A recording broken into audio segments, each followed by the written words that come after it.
உழைப்பால் இவ்வுலகை வளமாக்கும் எனது அருமை விவசாய பெருமக்களுக்கு பிரவீனா அக்ரியின் பசுமையான வணக்கம். இந்த வீடியோவில் நான் உங்களுக்கு என்ன அறிமுகப்படுத்த போகிறேன்னு பார்த்தீங்கன்னா, நமது தயாரிப்பான அல்மைட்டியை பற்றி தான் பார்க்க போகிறோம். இதில் மொத்தம் பார்த்தீங்கன்னா 11 வகை நுண்ணீர்கள் 4 விதமான செயல்களை செய்யும். என்னென்ன நுண்ணீர்கள்னு சொல்கிறேன், நோட் பண்ணி வச்சுக்கோங்க. Acetobacter, Bacillus megaterium, Frateuria aurantia, Gluconacetobacter, Trichoderma harzianum, Pseudomonas fluorescens, Bacillus subtilis, Metarhizium anisopliae, Beauveria bassiana, Verticillium lecanii, Bacillus thuringiensis. அடுத்து பார்த்தீங்கன்னா பைரூக்கியாவும் செயல்படுது. ஃபர்ஸ்ட்டு சொன்ன அசிடோபாக்டர் என்ன பண்ணுன்னு பார்த்தீங்க அப்படின்னா, வளிமண்டலத்தில் இருக்கக்கூடிய நைட்ரஜனை கிரகித்து கொடுக்கும்.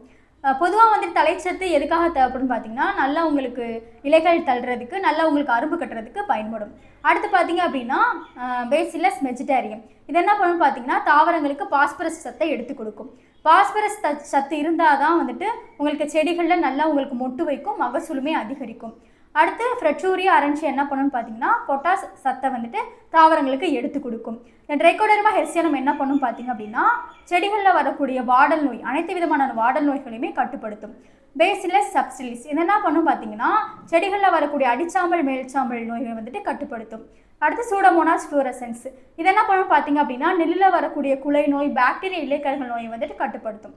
அடுத்து பார்த்தீங்க அப்படின்னா, இந்த Metarhizium anisopliae, Beauveria bassiana, Verticillium Lakhani, இந்த பேசிலஸ் துரிஞ்செனிசிஸ், இந்த 4 நுண்ணுகள் என்ன பண்ணும் பார்த்தீங்க அப்படின்னா, செடியில் வரக்கூடிய இலைப்பேனு, செம்பேனு, அந்த வால்பேனு, இந்த மாதிரி சாரூஞ்சிர பூச்சி, இலை தின்னும் புழு, வண்டு, இந்த மாதிரி பூச்சிகளை கட்டுப்படுத்தும். இதை எப்படி பயன்படுத்துன்னு பார்த்தீங்க அப்படின்னா, ஏக்கருக்கு 1 பாக்கெட்டு. இதே வருடப்பயிர்கள் எடுத்துக்கிட்டோம் அப்படின்னா ஏக்கருக்கு 2 பாக்கெட். இந்த ஒரு பாக்கெட் பார்த்தீங்கன்னா 250 கிராமு. நீங்கள் தேவையான தண்ணியில் குறைஞ்சது ஒரு 3 நாள் ஊற வச்சுட்டு நீங்கள் ஸ்ப்ரேவும் பண்ணிக்கலாம், வேர்லையும் கொடுத்துக்கலாம். இல்லை எரு இல்லை மணலோட கலந்து நீங்கள் அடி உரமாகவும் பயன்படுத்திக்கலாம்.